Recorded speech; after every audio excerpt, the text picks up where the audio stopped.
please rise.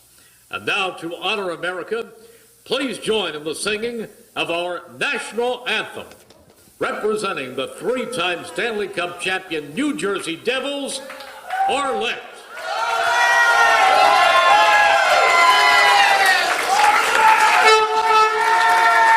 I feel like I'm at a game. Oh my gosh.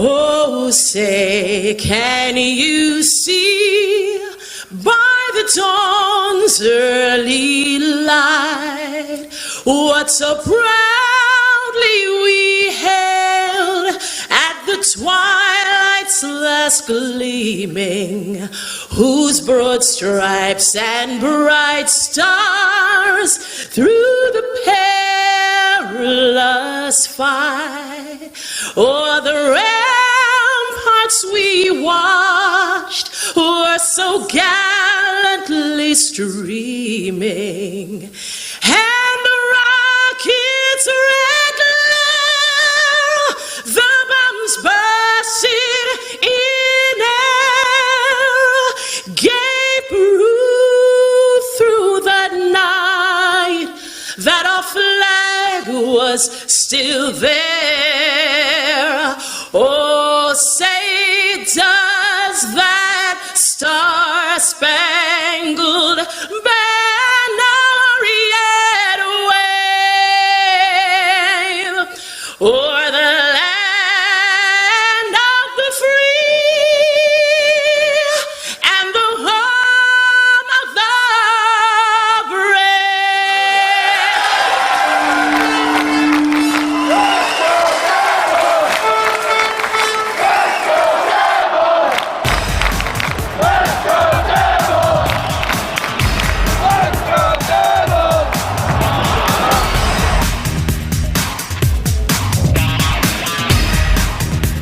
Sam, I got to tell you, I do a lot of hockey and I do a lot of podcasts and everything, and you guys have one of the best podcasts anywhere. It's knowledgeable, it's fun, and you do it right. So thank you for your time and for having me on the show.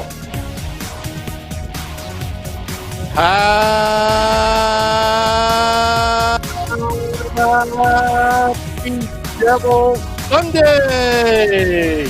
This is the Let's Go Devils podcast. Oh, do we have a podcast for you? Because we are going to be talking about your New Jersey Devils. You can watch us on Facebook Live, Twitter Periscope, YouTube Live, and Twitch, all powered by the Primetime Radio Network, now simulcasting on Primetime Radio. So we've got a great guest tonight. Season 3, Episode 44 is titled, What's for Dinner, Chico? Because tonight, stopping by at the Primetime Radio virtual studio is Devils alumnus, Stanley Cup champion, color analyst for the Devils Hockey Network, Glenn Chico Resch. Welcome back, Chico. You are with Sam, Scott, John, and Scotty from SiriusXM Liquid Metal. How are you tonight? Oh, that introduction was awesome. Boy, did that bring back memories. And Arlette has become a good friend of mine. And boy, she's just so synonymous with those championship years. And it was good to hear her. And just the whole deal, let's go Devils. I mean, it was good. And this is no word of lie. We got a little meat market up here in Emily where I live. And my wife went and got some of their homemade hot dogs today. And we had that for lunch. So that was kind of appropriate. Hockey game, some hot dogs. And it's got the feel that we're going to be back playing hockey soon. Unfortunately, I don't know if that's realistic, but that's what it feels like. So, Chico, thank you so much for joining us. As always, it's such an honor and a privilege for us to get a chance to talk to you.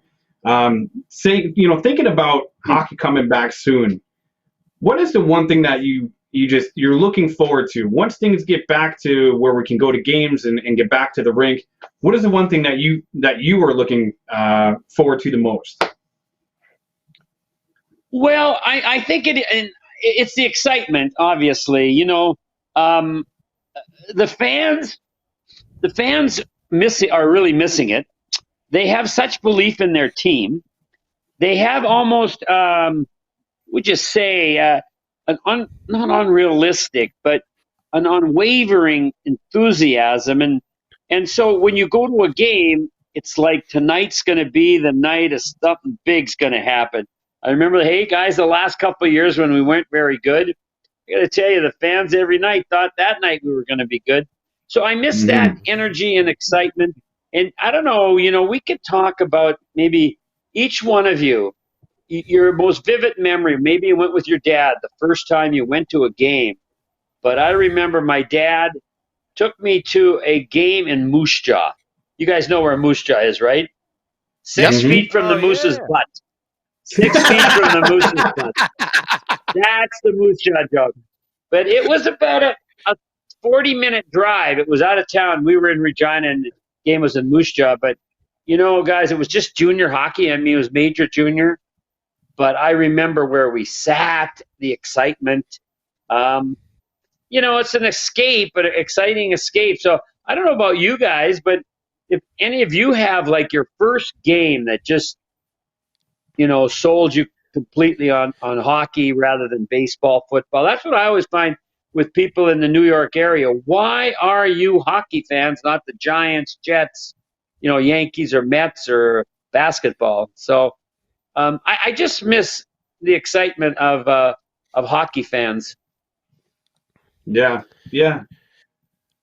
Well, I'll kind of start in there with mine. I remember the first game I went to was Devils versus Bruins in the 94 season.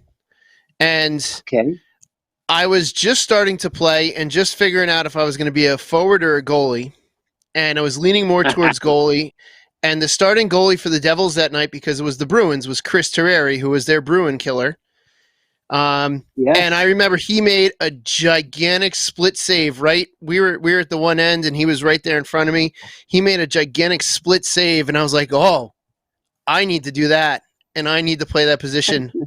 and that's been it. And so that was 94 and it's 2020 and I've been playing goalie ever since. So that's my first game. That's my first big memory. And then I'm going to throw a second one in there. I was there in Game 4 in 95. That is right up there with seeing that big Chris Terreri save against the Bruins. So that's my addition. Well, it's interesting. Yeah, go ahead. I was just going to say I was going through some stuff because my niece and nephew are coming from Des Moines, Iowa. He's an assistant coach with the Wilds farm team in Des Moines, where Scotty Clemenson is from. This is no word of a lie. I was helping my wife. Luckily, I remembered what time the podcast was. And we were cleaning up. And what do I find under this where I keep a lot of stuff? A pair of Chris Terreri gloves. There's no word of a lie. And I just said, where did I get those? But maybe those are the gloves he made that incredible save with. I might even give them to you if we can work a deal out. I'll give you a sweetheart deal. that would be awesome. I'd be down to make a deal for that. Let's make a deal. You got to barter with Chico. You got to find a barter.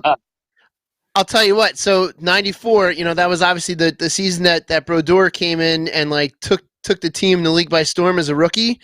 Yet because I saw Terreri make that big save in my first live game, I actually was a bigger Chris Terreri fan at first, and then obviously became a Brodeur fan, and then started to model my game more after his. But I loved Chris Terreri as a goaltender. I had that same combination cage and helmet that he wore, and I just recently found it, so I'm going to try to refurb it and maybe hit the rink with it once or twice, but.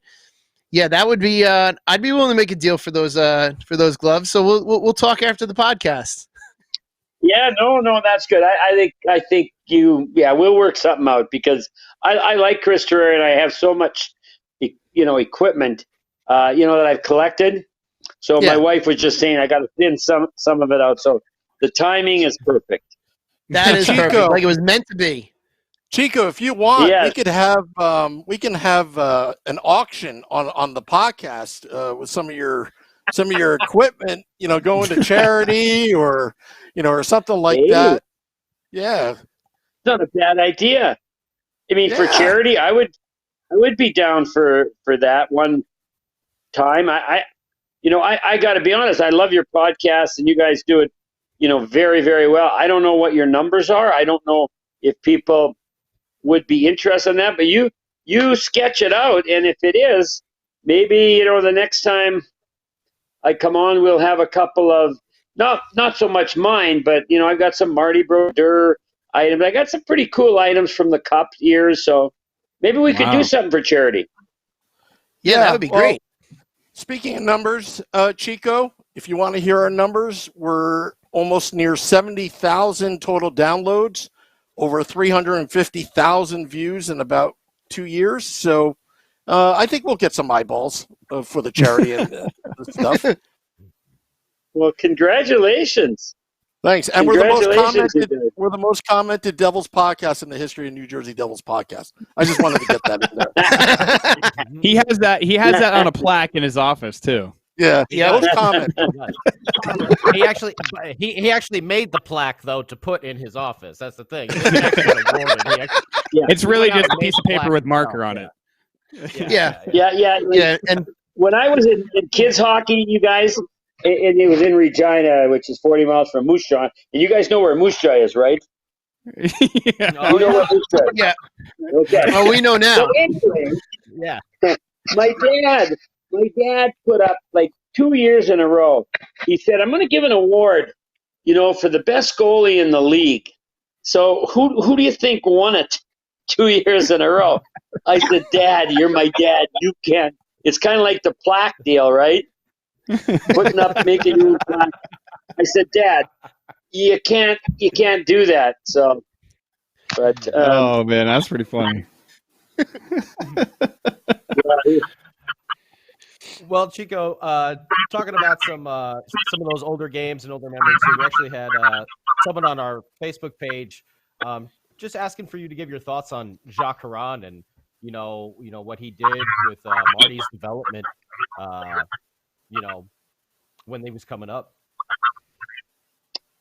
Well, it's interesting. I played against Jacques, and Jacques has some incredible stories.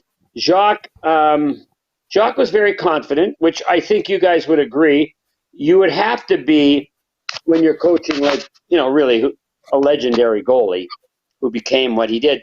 But here was interesting about Jacques. He never thought, and I'm saying this affectionately. He didn't think that, Marty knows more than I do now because, he's won cups and he's, won all these games. Jacques always felt that he could give Marty something new that would increase, the dimension of Marty's game. And Marty respected him so much. But, Jacques did the stock market. He was funny. I'll just tell you one story. When Jacques was playing in the minor leagues, and this is going back, but we can do a little history, right, guys? You don't mind? Oh, yeah, go ahead. Absolutely. Okay, we got all night. He's okay. Before expansion, there were 6 teams, as you know, up until 67. You're doing your history: Boston, Chicago, Montreal, Toronto, Detroit, and New York. And so he was stuck in the minor leagues playing in Springfield. Springfield was owned by one of the legendary, he'd be like, I don't know, he wouldn't be Babe Ruth, but Eddie Shore. I don't know if you've heard of him. It was Shore to Orr. Oh, yeah.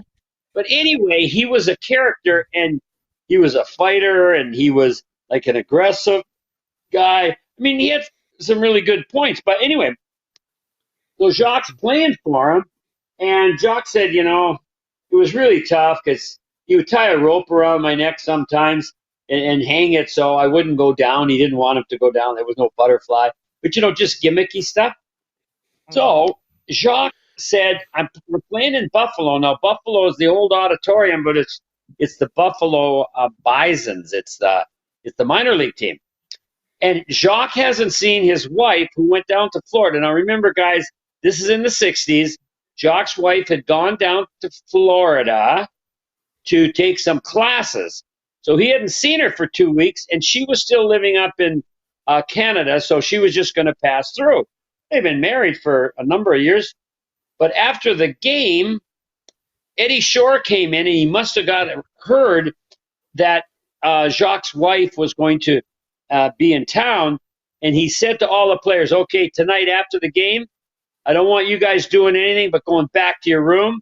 Don't want you going out eating. I don't want you, seeing anybody. You just go back to your room. So Jacques says, I know what he's up to. So Jacques and Eddie Shore go into the coach's room, and the auditorium, that's where the French Connection, it was a great old rink. But there was a little bathroom and there was a little office there. And Jacques went in and said, hey, Eddie, I haven't seen my wife for 2 weeks. I'm going to be with her tonight. I am going to be with her. She's came all the way from Florida on her way home. And Eddie Shore, trying to make a point, starts getting aggressive and, kind of throwing his chest out like he's going to intimidate Jacques. And Jacques says, you're not intimidating me. And so Eddie Shore comes around like he's going to go at him. Now, you got to remember, guys, this is an incredible story where a player, especially, would go after Eddie Shore. But he says, I grabbed Eddie. I mean, this is old-time hockey. You guys have no idea. I could tell you a story. But he said, wrestling around, and we fell in through the door into the bathroom, and I'm fighting the owner because he owned the Springfield, I think it was the Springfield Indians, and he was the coach and the GM. And so, anyway, he says, I finally let him up. Some of the other guys heard the ruckus, and they came in and broke it up. So Eddie Shore said to Jacques Caron, he says, all right, Jacques, you can be with your wife because you're out of here. I'm suspending you. You're not playing on this team anymore. Jacques says, fine. So he goes, and they spend the night in Buffalo. He and his wife go home. He says about 2 weeks later, gets a call from Eddie Shore. Eddie says, Jacques, I'd like you to come back. Jacques says, oh, you would, huh? He says, well, I'm going to tell you, Eddie, Jacques saying this, if I come back, you're paying me for those 2 weeks that you suspended me, or I'm not coming. Eddie Shore was really tight, and that had to be a hard yes for him. But Jacques said, yeah, all right. And so anyway, he went back, and then he got picked up in the expansion in 67. I think this was like 65 or 66. But I told you that story because Jacques was confident. He was fiery. He knew what was right and what was wrong.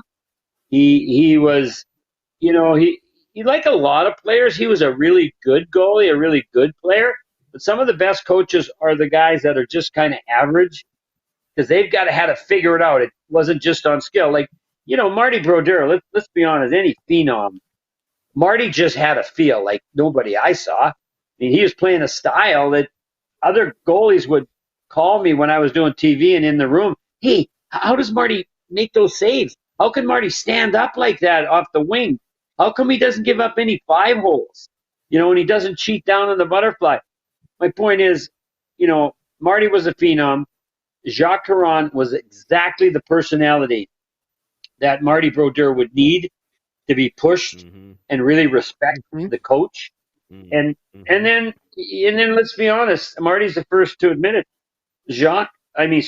Lou Lamoriello built a team around the goalie. And it would have benefited any goalie.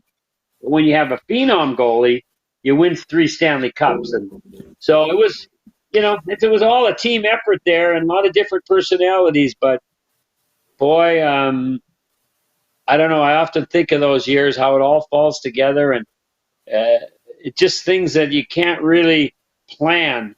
I just think of some of the things that happened that just occurred, and it wasn't any brilliant maneuvering on anyone's part. I mean, like you said, Terreri looked when he was younger that he might be better than Marty because he was flamboyant and all that. But, I mean, who would have known that Marty Brodeur was going to be the winningest goalie and 3 Stanley Cups? But anyway, that was... Well, kind of, but Lou, and I'm not knocking Lou because Lou wasn't. He's not. I know. I'm just joking. No, I know. No, because we were talking about that the other night about Bill Torrey and Al Arbor and the Islanders, that dynasty. And this friend of mine up in New Brunswick's trying to get this defenseman into the New Brunswick Hall of Fame. And we were just talking about players who weren't great, but in that room, and you guys know that, they were such a huge part of the energy and the togetherness of the team. And that's all I'm saying. I'm sure it was like Scott Niedermeyer. I mean, again, I saw Scott in junior. I was scouting then. I mean, he was really good, but did I think he was going to be that good? I'd be lying if I said I did. So, Chico, one of our friends from the Facebook group, they wanted to ask you a question about the current state of the Devils. And our friend Matt wanted to know, who do you think the Devils should hire as a GM? Which I think is a great question, because right now there's so many unanswered questions with how the season's going and, you know, what's going on in the world.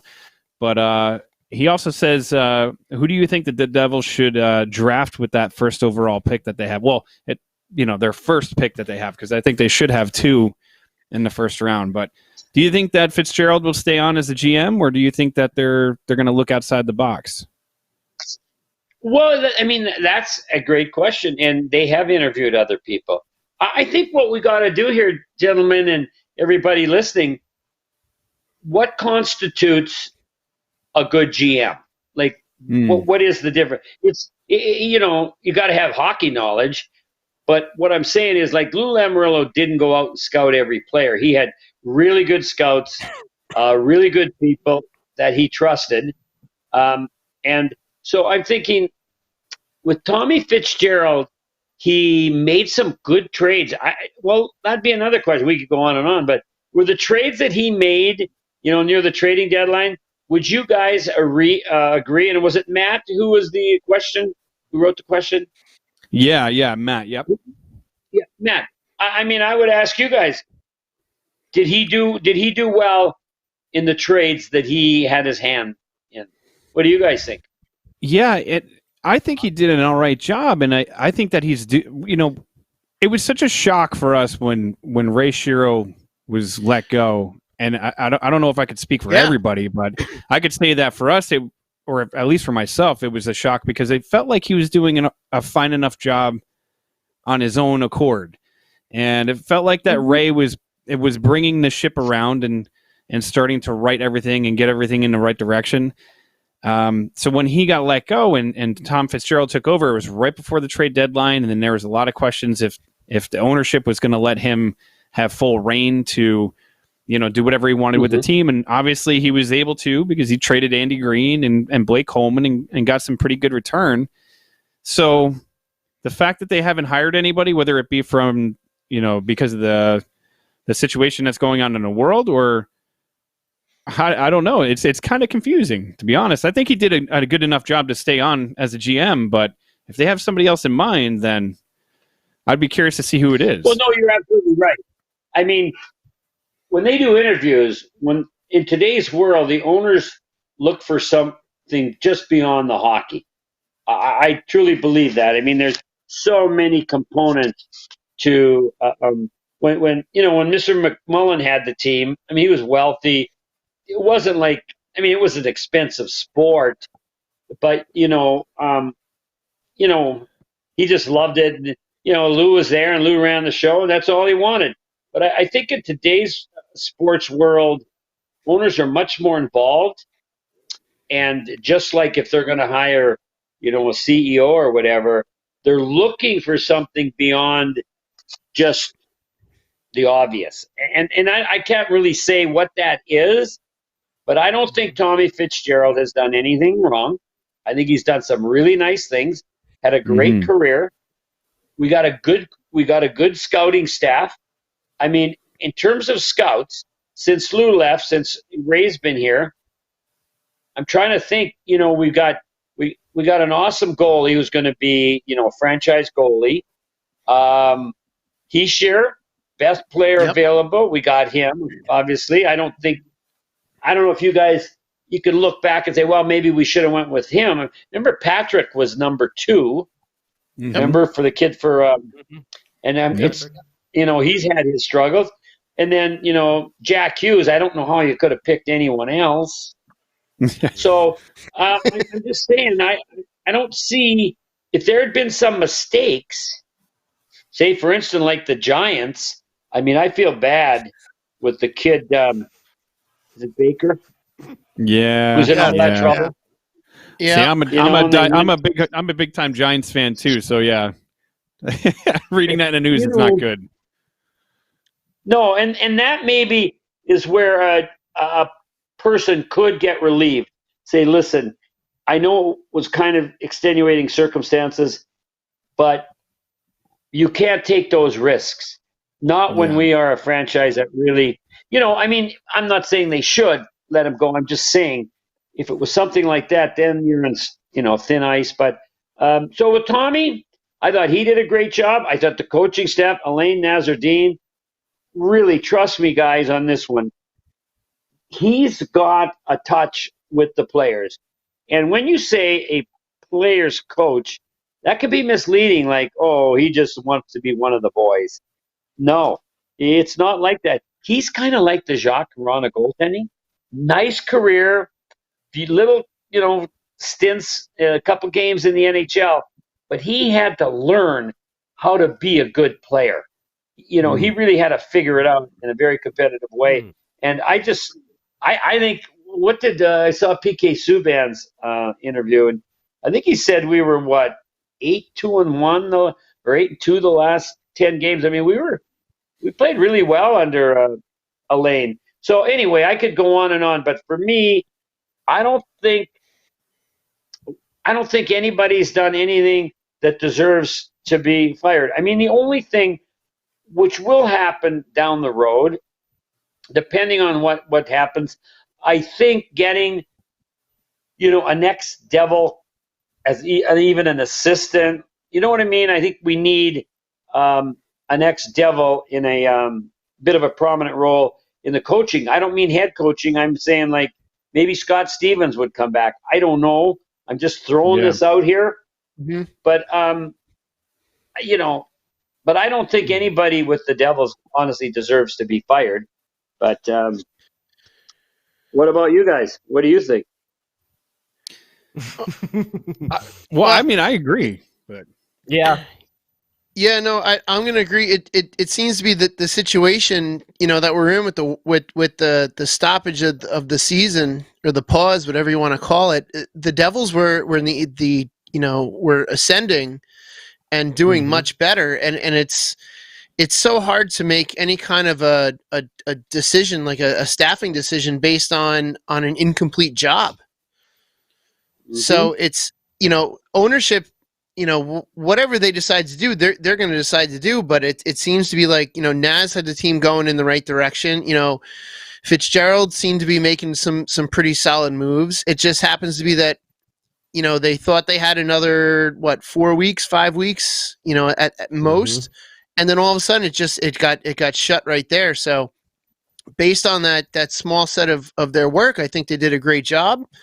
And that's going to be up to ownership to to kind of figure out. And then it's even hard, even if if the restart happens, it's going to be so hard to make a determination on finishing out the season and what that's going to be like, because it's going to be like a whole separate season. Having this much time off. yeah. We were in the ascendancy, like I said, and all of a sudden it was like a pause. Yeah. So it's going to be I'm glad I'm not making that decision. We'll put it that way. Because that's going to be hard. That's going to be such a hard one to make. I feel like I'm deflecting all these massive decisions and all this stuff, but they're going to have to look at. They're going to have to look at what was going on, and then maybe kind of grade on a curve when it comes to what happens, once they restart, how many games they're going to get. Who knows? But I think they were going in the right direction. It's like an unfinished book right there. Well, you're right, and they're not going to restart. Like the Devils are pretty much done for the year. We are not going to. I'm almost sure of that. I don't want to tell you who told me, but I'm 99% sure. But what would be fair? But we're if we own the team or we were making the decision, what you'd like to say to Naz and to Tommy and everybody, but again, talking negotiations, let's stay the course. We got a good group here. Let's keep it together for a year, and let's see where we are. I think that would be the fairest thing. Nobody deserved to be let go, but nobody maybe deserved to get a long-term contract. And I don't know that there will be a lot of those with coming out of this season. So I would just like to see the same group, because here's what I'll tell you. The locker room was very healthy. It always was.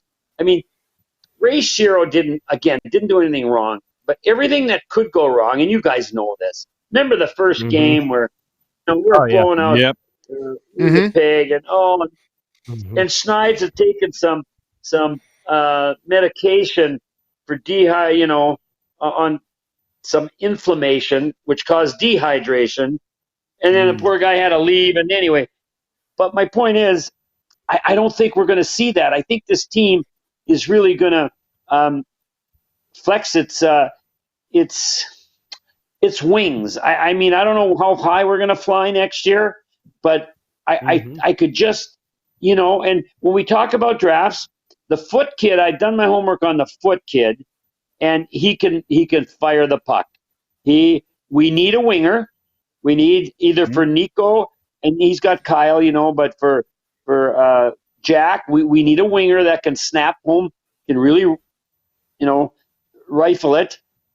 So for me, my priority would be, if there was depending where we drafted, there was a big-time defenseman, that would be number one on my list. And a close second would be a winger that can score. Yeah. Absolutely. Yeah.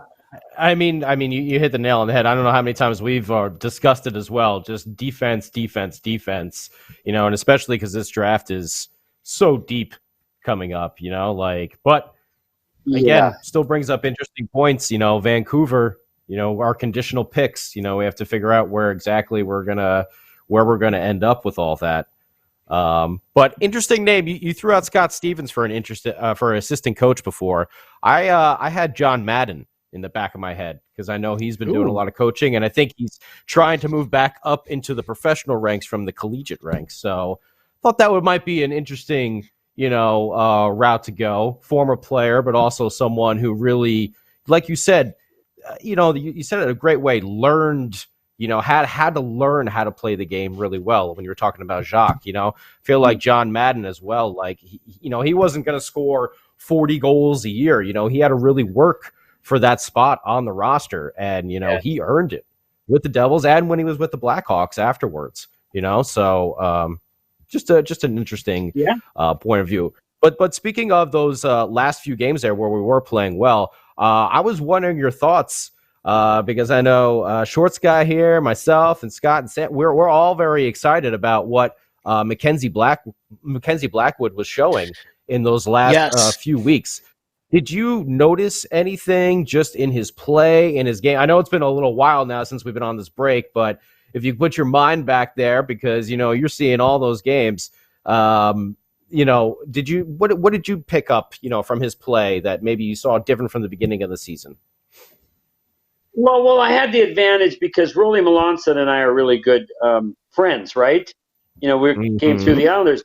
So Scott, he's telling me what's happening in practice. He's telling me the process of where Mackenzie's got to get tougher, mentally. We love where inside Mackenzie information. Well, I mean, it's just no. Like the thing they're going to miss about Rolly's really like a direct. But Jacques Caron was like that. Jacques Caron had no problem telling Marty Brodeur, you just can't be doing that, or that's a goal you should have had.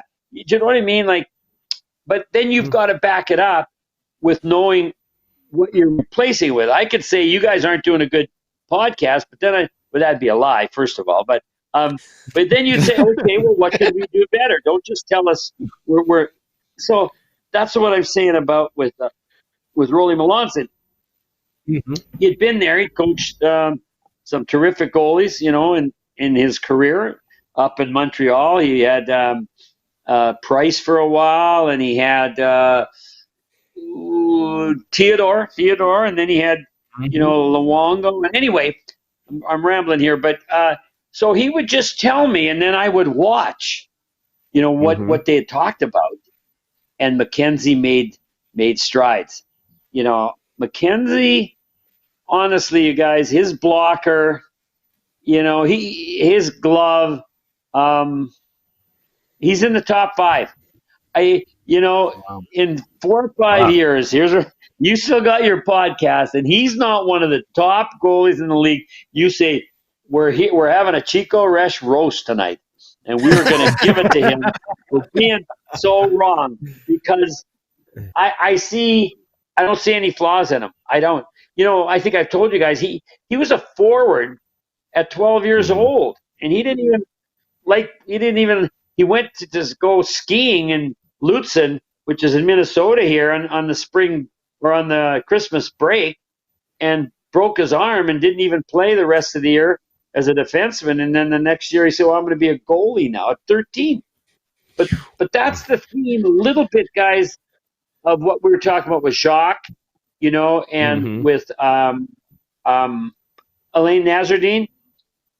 And now with Mackenzie, he wasn't a phenom. Like he said, I'm just learning the game. It's my first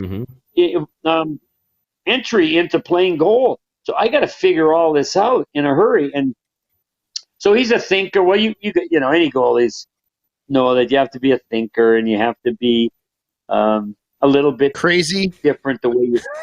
Yeah, that too. But so he's. You know what? I got to tell you this. He told me one time, and I can't tell you who, but this is what I liked. He said, Chico, one of my defensemen is driving me crazy. What do you think I should do? He says, I want to just blast him. I said, I don't think that's quite the right approach. But you wouldn't think it, because he's so nice. But it just showed me how much he wanted to win and get the team going in the other direction. And then he also told me that he realized, like, he's not an island out there. Like Marty Brodeur is the first to tell you, boy, those defensemen surrounding him, he needed them, and they worked together. So I just haven't seen. He's not cocky. He's not like taking anything for granted. He's not full of himself.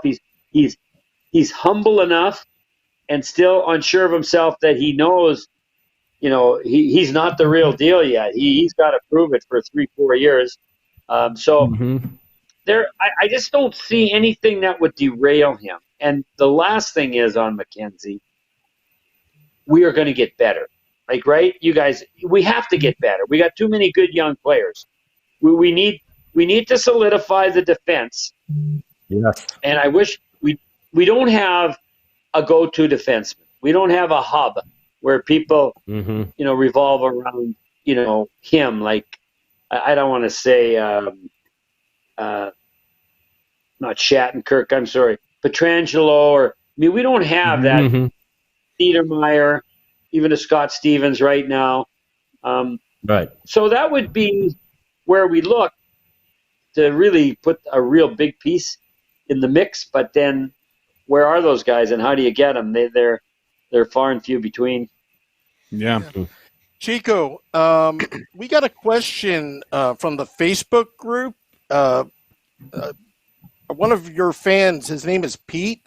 He is asking, did you get a boat during retirement? I worked on it today. I got a pontoon. Oh, really? I did.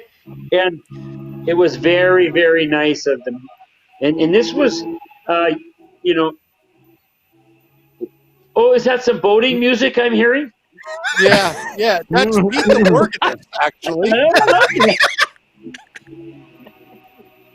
Say hello, Pete. There you go. Yeah, it was very nice of this ownership in Madison Square Garden. Oh. We are going back. Remember when you guys when organ music was the jazz music of hockey games? It was simply organ music. Hey, Pete, is your mic on? We didn't do an audio check beforehand. My mic's on now, but did you hear the organ? We could. No, we did. Well, we heard it. Barely. Well, I'm actually having barely. audio issues today, so you guys can hear it. My setup is just terrible today. How you doing, Pete? Hey, hi, Chico. Hi, Pete. Good to have you. Great to see you. I like the stories, man. Good question. You come to Minnesota, I'll give you a ride on that boat. And then you could take Terrari's glove back. Hey, yeah, that's a good trade-off. I think so. Yeah. I remember them wheeling that boat out of the Zamboni entrance onto the ice. It was unbelievable. It was very nice. What's the perfect food? I'm sorry. What's the perfect food to eat on the pontoon boat? Chico eats on the boat. Chico eats on the boat. Okay, it would be like, what do they call it now? You know, there's this new thing. There's even a place in Crosby where I live now where they're platters. They're making these pontoon platters, and there's some, cheese, a lot of cheese, crackers, maybe some crab salad, that kind of thing, and nothing major. Like none of them have. Back, years ago, people used to put their barbecues on them, but that's not. Yeah, I mean, so I don't know how safe it is to have a barbecue on a pontoon boat. My cousin had one. My cousin had a barbecue on his. I thought that's what you did, actually. Yeah, no, Yeah, it You get worked that when Weber, he used it. you get that wrong wave, and all of a sudden, the next thing you know, you're going to be. Well, that's why you only. Yeah. That's why you only grill in nice calm waters. You don't grill as you're moving. Come on. Yeah. no. Those lakes are nice and calm up really there. good tips on boating. Hey, did I tell you guys this? And this is the honest truth. When I come on here, you're tempted to embellish just the stories, but I would never do that. But I got the boat home, and stop me if I did. And what they did, they put my name on there. It said, Glenn Chico Resch, New Jersey Devils. It's really nice, but we're not a big lake, and it's kind of pretentious, I thought. But I didn't do it. And so it's like the plaque on the wall. Yeah. The award on the wall. I didn't do that. But this is nowhere to lie, you guys. So the first time, and I got two other couples, I backed the boat out, and it's in reverse, and I'm just learning this, and I see a bald eagle up overhead. Oh, wow. This is nowhere to lie. And I'm looking at him because, bald eagles have come back in a big way here in Minnesota, and we got two pair around our lake. And all of a sudden, I'm backing up, and he starts to dive. I am not kidding you guys. And their eyes are obviously. Wasn't. I'm just saying, maybe from the goal net to the face-off circle is how far he was to the dot, and he hit the water, you guys, and he came up with this fish. It was a walleye, which are this is what everybody gets the best eating. Oh, yeah. But he picked it up, and he had to get to the other shore, and he is lugging this thing, flapping his wings, and I'm watching, we're all watching, and he's getting close to that shore, and I'm saying, he's not getting enough lift. Something's going to happen here, and it's not going to be good. Or it's going to be good for the fish, because when he got about 30 feet from shore, he dropped that huge fish. And but what I was thinking was that bald eagle. I thought that bald eagle. He's a Ranger fan, and he sees a devil's bird on the lake, and he's going after me. And but like a true Ranger fan, he dropped the fish before he could bring it home. So, and that's an honest, true story. Chico, I gotta ask you a question. Living on a lake, do you do a lot of fishing or? Not a lot. I'm from Saskatchewan, which we didn't have lakes there. It's like the prairies. It's all farming country. I had a couple bad experiences in the swimming pool and people. Anyway, I'm not a water lover, but nice to look at. And when friends come, when you guys have your podcast out here some summer, we'll have it on the pontoon. boat? Hey, Yes. there you go. Hey, Yeah. yes, There you go. I'm in. I'm gonna bring some I'm fishing down gear. for that. No barbecuing. Hey, No guys, barbecuing while we're moving. We'll barbecue. Whatever. We'll No, barbecue on okay. land. Chico, Wait a we minute, we will gotta have the hot supply dogs, all though. the food. Chico, we'll supply all the food for the barbecue if you're going to take us out on your boat. Oh, that's good. So what are you going to bring that I know is from Jersey? What are we going to have? man. Taylor ham? Or? Taylor ham, yes. Oh, We will Yes. absolutely be bringing For Taylor breakfast? ham. 100%. I don't know. I see. I live out in the farms. I live out in a town called Long Valley, and we're surrounded by farms, and we have some great farm to table food out here. So I get when we get meat, we get the There you Chester go. meat markets out this way, which has some of the best meat. They don't pay me to say this. Mm-hmm. The only person that's paying me to say things are my father-in-law owns a bar called Tavern on the Rocks. You can see I'm wearing this. I'm not muscular. It's just a medium shirt, which is extra small. That's all he had. But I told And he him still I didn't pay bottom you. He still didn't No, he pay you to doesn't pay say me. that. No, he doesn't. Pay me. But the reason why I asked you about fishing is because it's funny.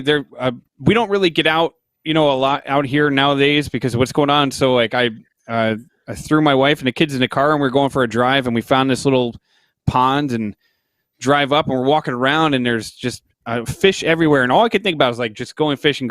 If I lived on a lake, I would never be in my house. I'd be on a boat every day. Well, it's certainly if you fall in love with fishing, you are hooked. I mean, Oh yeah. it's an all or nothing. Well, yeah, you're hooked.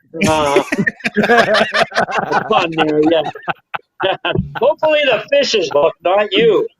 But if you're not used to casting, I've seen people hook themselves. Oh, there it is. There's the organ. Hey, Oh, there we go. we got Pete back.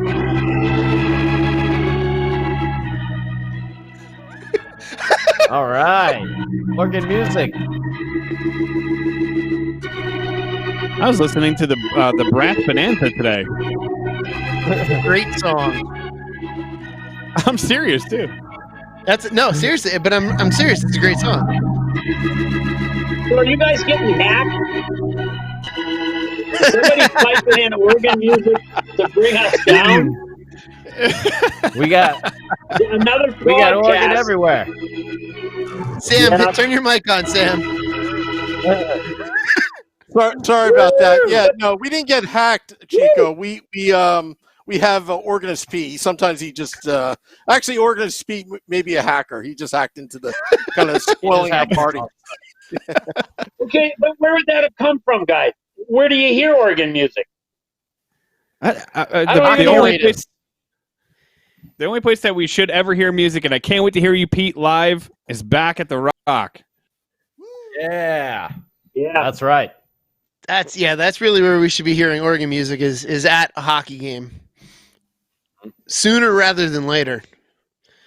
That's what we hope for. Yeah. Well, they're talking now, guys. Probably end of November for us. We'll Yeah. see. Devils. Hey, That'll be- and if it is, We'll it be is. there.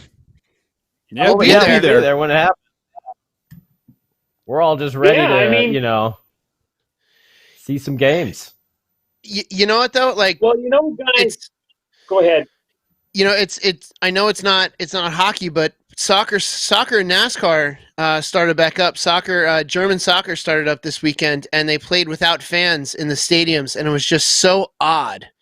And I can't imagine hockey is going to be any less odd than that because of all the. It's just you need that crowd noise at soccer. You need that crowd noise, especially at hockey.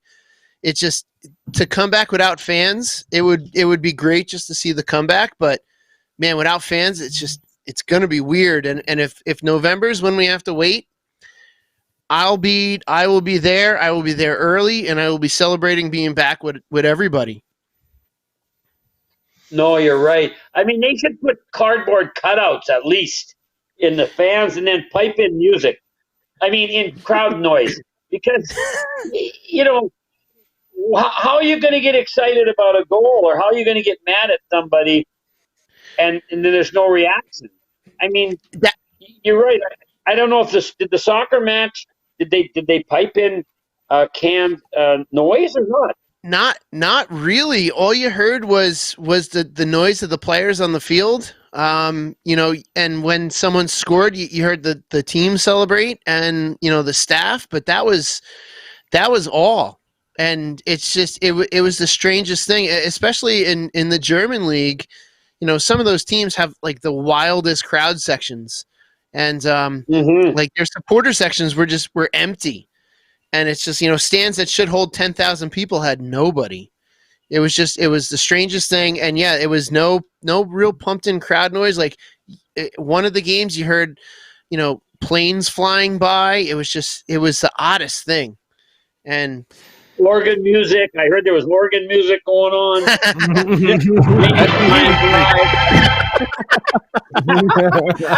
Pete, we got a request. We got a request on the Facebook group for you to. Do you know the theme music to the NHL '94, the video game by any chance?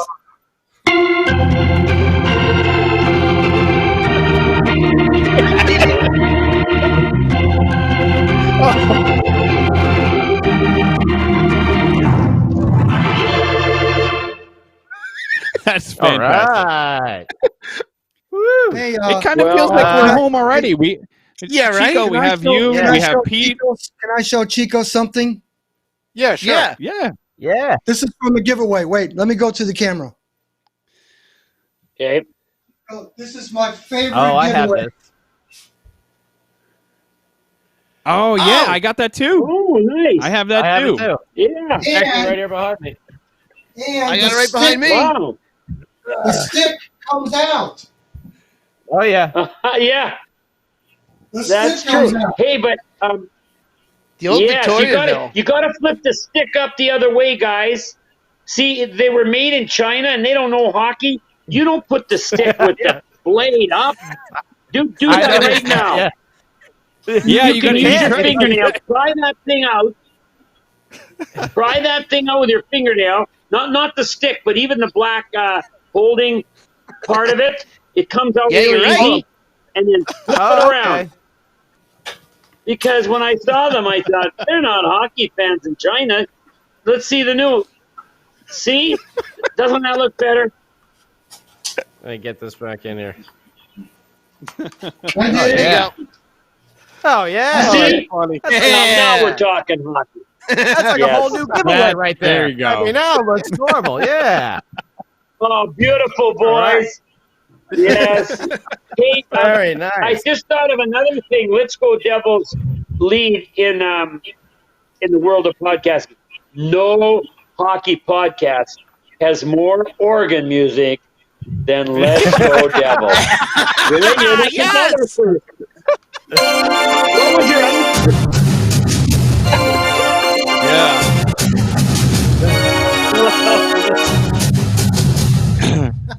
And what you can't see is Sam off camera is taking his Sharpie out and making a new plaque to hang on his wall.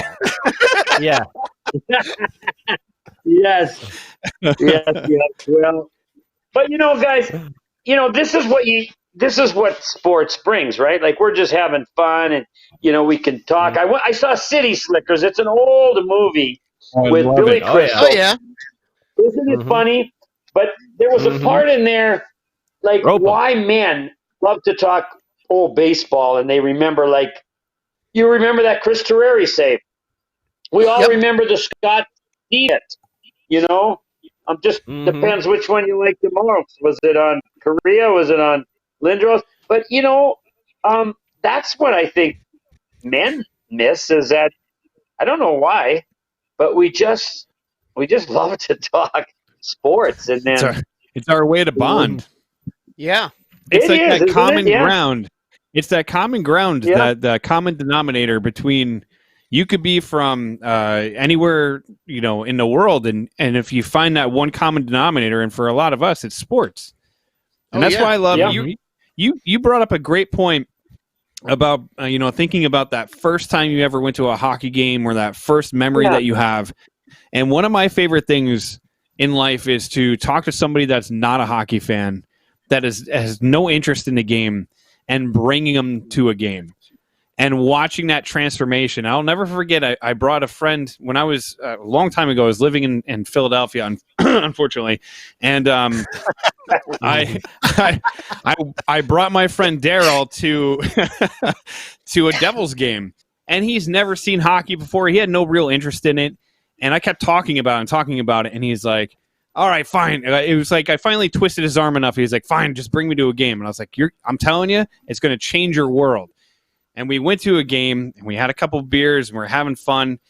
And I just sat back, and I looked over at him, and he's watching the speed of the game.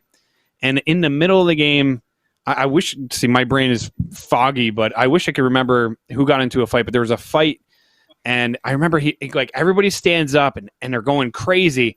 And he looks at me, and I'm going to clean this up for the air, but he says, so this is what I've been missing? And I'm like, yeah, this is what you've been missing. This is the game that I love. Like, this is why we love it so much.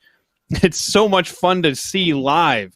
And after that, changed him into a hockey fan. So it's that's one of my favorite things to do, is bring somebody that has no interest in it and bring them to a live game, because there's nothing better. That is so true. Definitely. Hey, Chico, you were just talking about, being one of the guys and just talking about sports. I'll bring a good one up for you. Do you remember Devils back in '95? Because I was doing a little research myself, just looking at, some Devils iconic goals. '95, Randy McKay, overtime, Game 4, Eastern Conference Finals, 1-0, and after he scores, tries to climb the glass up.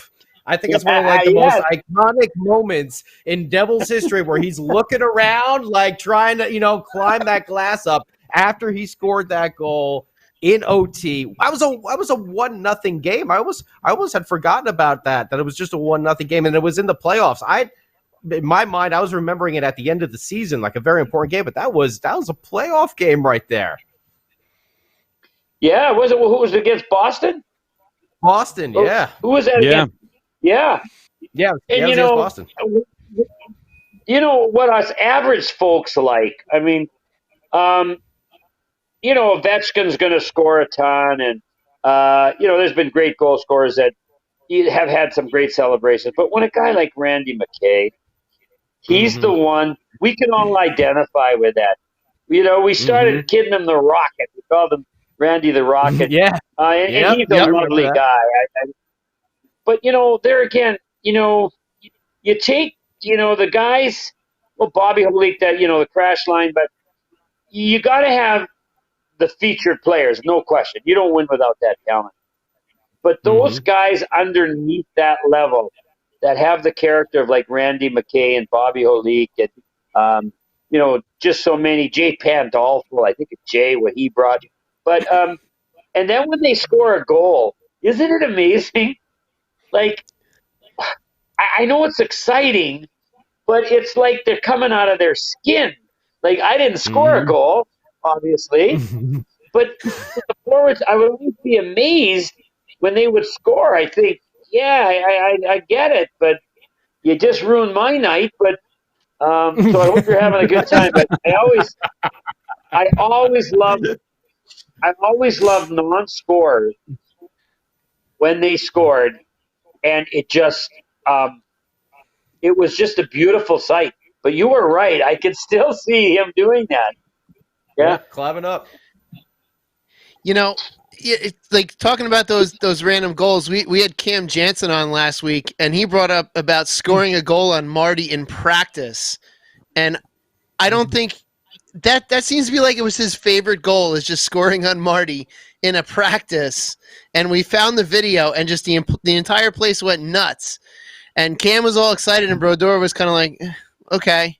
But that seemed to be Cam's, like, he was so jacked about that situation and that goal, and over-celebrated in just practice. Yeah. Oh, I know. I guess there's a video out there of Alain Nazardine scoring in Montreal, and Crosby sets him up, and he only scored. You'd probably find it on YouTube because it was out there when it was an anniversary or something, and the boys were kidding him. But even he said, no, I kind of went, I just went a little bit over the top. But, you don't think, right? I mean, I don't know if there's many things in life that excite a person so much that they lose consciousness of everything but just what happened, And, I mean, it doesn't, you don't get that chance very often. And it's like when we won the cup, when you win the cup, you can't really think. It's all emotion. There's no intellect. It's like the intellectual avenues have been shut down. There's nothing smart is going to come out of an athlete right after they won a championship. And you see that. I mean, they're babbling idiots, being interviewed after the big game. You can't think. It's just, it's the best emotional experience. Well, there's others, but I'm just saying a guy like Randy McKay. And the other one, how about Adam Henrique's goal against the Rangers? Yeah. That's number 14. Yeah. The look on Adam's face. That's like top 3. Yeah, that's like top 3 all time, I feel like. That one killed demons of the past. That was aside from the fact that it knocked the Rangers out, that Adam Henrique goal killed demons of the past that we all grew up hearing about.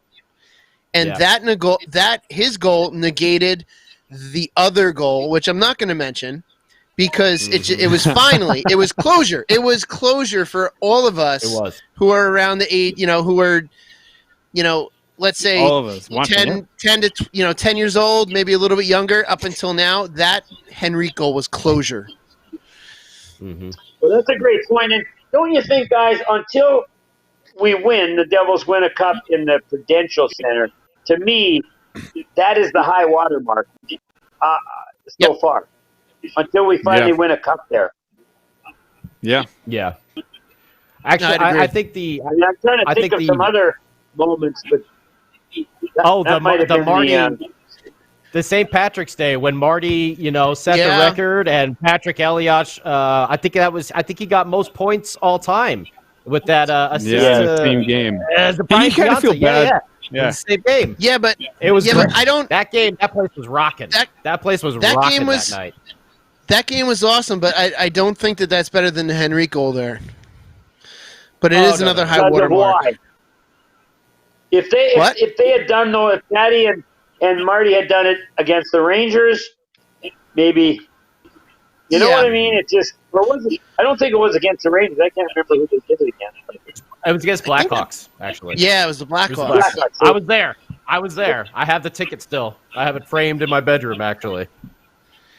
Well, I mean, for you, that may be the highlight. But I'm just saying where the Randy McKay crawling up the glass, Adam Henrique coming to the Zamboni entrance there with that look on his face.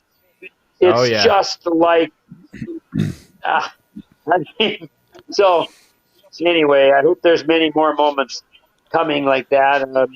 But you know what, guys? I think the general manager, but it's going to be hard. If we could get one defenseman, and I know those guys are hard to get, but if we could just get one, like really special young defenseman. But yeah, I'm dreaming here because how are you going to get them? Unless there's a couple in the draft that are pretty darn good, and and we got a good nucleus. Don't get me wrong. We got a good, solid defensive nucleus, but we don't have that one, guy that drags everybody else along with them, you know. Right. Yeah. We could get there. Pete, do Pete, you have you got a question for Chico? Yes. Hey, Chico. I love listening to you and Maddie on the live broadcast. It's really, really great. In the car on the way home. Then when I get home, I turn the game on and watch the game. And then I listen to your radio broadcasts. And I'm wondering, as a broadcaster, when you're in the arena and we're during a game and there's a whistle and you and Maddie are analyzing what's going on before we drop the puck again, and the music is playing and the crowd is loud, but when I'm listening to the replay, I'm hearing you guys so clear and so well. I mean, how you have like a microphone, that's on steroids, so you could really, do you eat the mic? I mean, how does that, how do you get such a good sound on your voice? And you It's going to be the next Chico Eats. Chico really Eats close the to the microphone. how do you guys? Well, thank you, Pete. Man. Pete, that's a I good think we lost. question. There Pete, you okay, Pete, that is a great question because, again, when I was a little boy in Regina, not far from Moose Jaw, and you guys know where Moose Jaw is, 6 feet from the tail. right? Yes, thank you. From the tail. But I do now. The fantasy world of playing hockey and then broadcasting, and we had a tabletop hockey game, and I would be the announcer with my friends, and then so I don't know what it is, you guys. It's like when you took your friend there. What was his name again? Norman. Daryl, no, Daryl. I know. Norm, it could be Norman. Why not? But yeah, Daryl, my brother Daryl, my other brother Daryl. But the thing is, when that it's sort of, what it's like. It's like a gas stove. Okay, you got a gas stove. The pilot light is always lit. If it's an electric stove, the thing just shuts down. But when you got a gas stove, it's always lit. And you turn that knob, and boom, that thing just explodes. I think it's kind of like that with diehard hockey fans. Our pilot light is always lit. And then, depending on what really excites you about hockey, for me, it is goals or a big play. I don't know why it just goes boom. So I think because of the fans. I mean, the fans are they're so easy to please. Sometimes they can be difficult to please, but they're always there and loyal. And I don't know, I just met. I probably have. I'm not bragging, but maybe 15 to 20,000 fans I've met that I can kind of remember their faces and stuff, and it's just because of that excitement. I just think you're unbelievable how you never waver on bringing the excitement, and I don't know. I mean, yeah, we live and die with the Devils, and it is though. Even when I just think I'm going to see one more cup. I don't know when, but I'm thinking if we could get, and I believe in Mackenzie Blackwood. I believe in our two centermen can be on every Stanley Cup team. You got to have the 1-2 guy, right? We've got some other nice pieces. I hope Adam Foote's kid can use his hands as well as his feet and pump home goals. I don't know. I don't know what you guys think, but I do think now in today's hockey, it's like St. Louis. You don't have to have like 5 or 6 Hall of Famers like the Devils had to win the Stanley Cup. There seems to be other factors that deciding edge and winning cups now rather than back in the the 90s and early 2000s. Very cool. Well, speaking of all this change that we're going through with the team and everything like that, I figured now, because we were talking about it a little earlier, Fitzy, pulling the trigger to trade Andy Green. Currently, the Devils do not have a captain. And this is something that we've talked about a lot on this podcast. I'm just curious your thoughts on who you might. We have two very obvious candidates that we go back and forth on, but who do you think might be the next captain of the New Jersey Hockey Who Devils? might those two be? Are they both under 21? No. Actually, one is not. One of them. One of them's not. Only one. Well, who are they? Our two selections have always been Palmieri or Nico. Kyle or Nico. Okay, that's interesting. Because who do you think? There was that. Remember, there was that big trend where you had to give it to your best young player. Yeah, which would disqualify Kyle. But I also think that if you look at it on a short-term basis, let's say a veteran, well, like Andy was, but let's just say a veteran who would be willing to really go to bat as a captain, because you got to really put yourself out there. I remember, it was Johnny Hines or Elaine said to Wayne Simmons, "Wayne, we brought you here for your leadership. You gotta not think, well, it's not really my team. I'm the new guy. You got to jump in and you got to, feel like this is your team." So, yeah, I like those two choices. Yeah, I would say those are the. Was there anyone else you had in mind there? Anyone else? No, I was trying to think. Jack's not ready yet, so Jack wouldn't be good. Now, you can't give it to a goalie. The defenseman, I like our defense, but nobody's. You're right. There's no. Kyle just seems to have that consistency, that leadership, and from us, and he's from as New we were Jersey. talking about the Devils, he's from New Jersey, but also like we were talking, those last month or so of the season, we saw Nico Hischier grow leaps and bounds in terms of his leadership, and just seeing it on ice, he's making people around him better. So that's who we were always thinking about in our minds. Well, that's a great question. Now, what about that, you guys? Has the role of the captain changed? Like some people say, well, he's got to be great in the locker room. And, of course, he has to have some charisma. He has to have some semblance of presence. But I don't know. I think what you do on the ice maybe is the most important thing on being a captain now.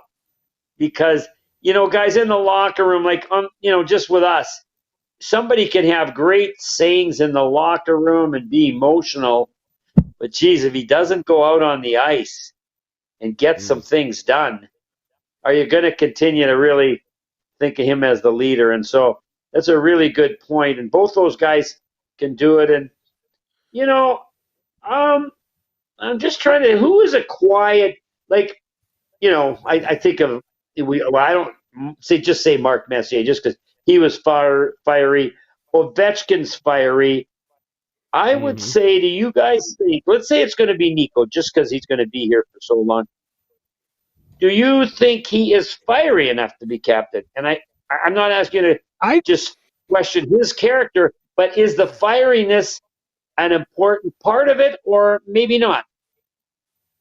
You know what? I'm going to say yes with Nico because there was a lot of, especially it seemed after Taylor Hall was traded away, Nico kind of became a little bit more vocal. And there was a lot of plays that happened that they would kind of show where he was getting in other people's faces and he was starting to get a little bit more physical with other players.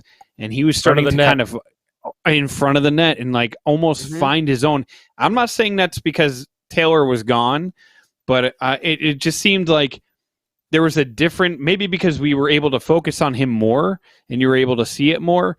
But for us as fans, you could see like Nico Hischier took like a developmental step where he was starting to become, like you said, more passionate on the ice, telling guys, I'm not going to say the words, but telling guys to go bleep off. And when he was feeling emotional about a situation, or getting in another, him and Taves having a little confrontation. And there's a couple players that he had a confrontation. So I feel like maybe he might be the next captain. But I also want to say this, Chico. I know we're kind of getting towards the end of everything.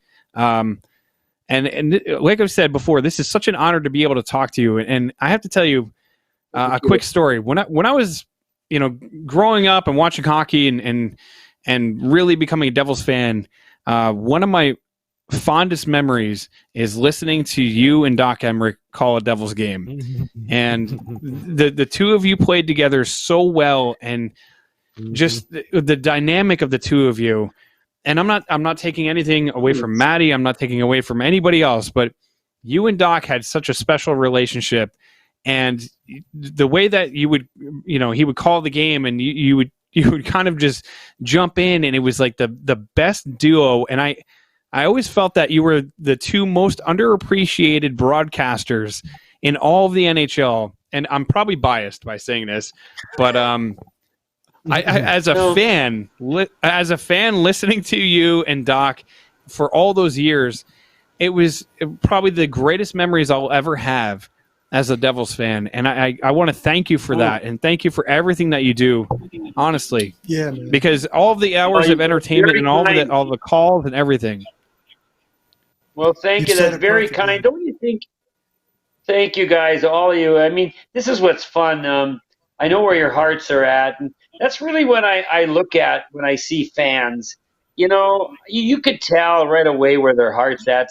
There's only a few fans that fans who kind of think they know it all.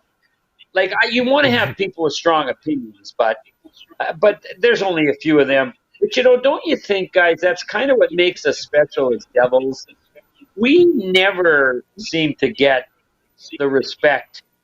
I don't know what it doesn't matter, but no, you're right. We didn't get the respect as a team, and the fans never. I mean, I don't know, just New Jersey, but it also made us close, right?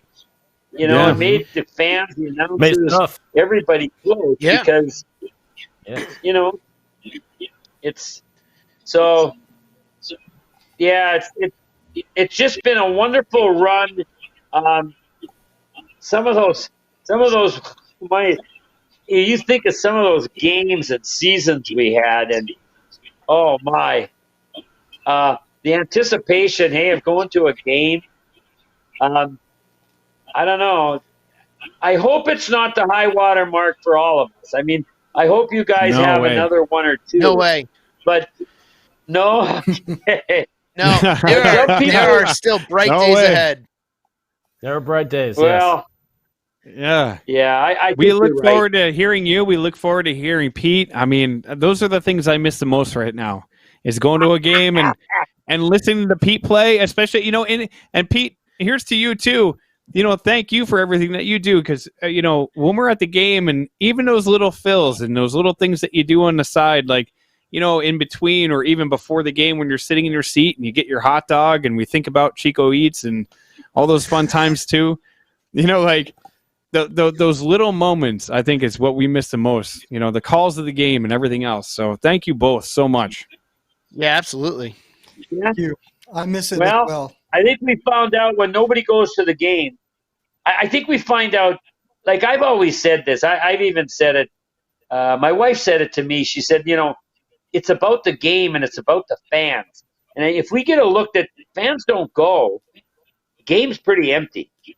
It really is. And you can play, and I get they want to do it. I know there's financial considerations. People would say, I just want something. But to watch it on TV with no fan, I don't know. Maybe we wait, but we won't. I mean, if they could get back. But why couldn't you? Here's what I'm thinking, social distancing. why couldn't you have a lot? Or I mean, it takes some work, but I thought just put 5,000 people in there and spread them out. You know what I mean? Yeah. Social hockey distancing, but to play with no fans, it's not what hockey is. And so, like we're saying, guys, we're all kind of part of this together. And so I'll help you with what I can. I'm going to try to get Scotty Clements, and Scotty's just, the only player or the first player from Des Moines, Iowa to make it. And what a great guy. I don't know if you guys have ever had a chance to hear him much, but he would be good. So we'll work on that. And all right, great. If we could do this again, it's always fun, boys. Always Chico, Thank you. Yeah. Chico, thank you so much. When we get back, we're going to have to invite you to PJ Ryan's outside To Tavern on the Rocks. And Tavern on the Rocks. Okay, Tavern on the Rocks. Rockaway, New Jersey. Tavern on the Rocks. And have a we road also trip want to into Minnesota for the pontoon boat. Oh, yes. oh yeah. Hey, that would be. I mean, well, I don't know how big your sponsorship is, but a traveling podcast. I think it would sell. We'll make it happen. We'll make it happen. Absolutely. It's actually funny you say that, We'll get Chico, that because Chico, we're actually trying to raise $35 million for this private jet that we're trying to take our fans on the road to watch our Devils in someone else's building, and we come out victorious and we jet away on our private jet. Do you think that we could do that, or maybe borrow your boat sometime to, Yeah, you can sail down the Mississippi, down to New Orleans, and then around New York, New Jersey. Oh, that must mean something. All right, boys. All right. Thank you, Chico. Hey. Thank you, Melissa. One last thing. Yes. Hey, one more thing. Have you had a podcast? Remember down in Florida, you were going to have the outdoor podcast? Yes. Have you had any of those? The outdoor ones? No. Yeah. Have you ever had an outdoor podcast like before the game? Or is that too hard to set up? No, yeah. Oh yeah. We've done live Outdoors, ones. indoors. Yeah. The NHL the draft. place for the Oh, okay. Well, get another plaque made for that then. More plaques. Let's fill that wall with plaques. Let's go Devil plaque. I want one. Anyway, we can make it happen. One. Hey, We'll make see you, boys. See ya. Thank you, Thanks, Chico. guys. Thank you, Chico. Thank you so much. Okay. See you Till down the next road. time. Bye, gentlemen. Till next Go time. Devils. Let's go Devils. Let's go Devils.